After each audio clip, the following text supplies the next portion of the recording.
Hi guys, so nami there sa Santa Cruz and Danlugan there kabantay mo na bukid there kading babaw. Mao nang Danlugan pero wala mi mga gipalong da sa Pagadian. So tuyok mi din sentro. So by the way nami dire sa bukid sa Danlugan. So pagkanindot sa hangin no kung imo jung paminaon and imo jung mapil ang hangin nga gihatag sa Ginoo. So by the way ugma na day ang among biyahe padlong sa Manila. So magbike mi pila-pila day pila din nakaadlaw no. So badabana nako mga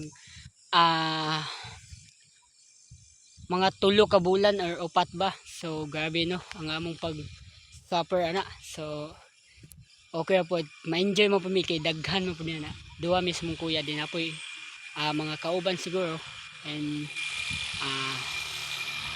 nana dyan na ang life dapat kabalo ka maganto. So pagkanindot no labi na sa mga view.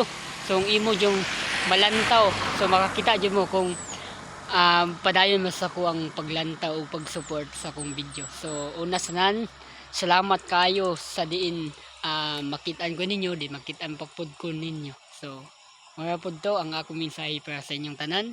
I hope papadayon mo sa akong pagsuporta and ang Ginoo na mobalos kaninyo. So God bless. Goodbye.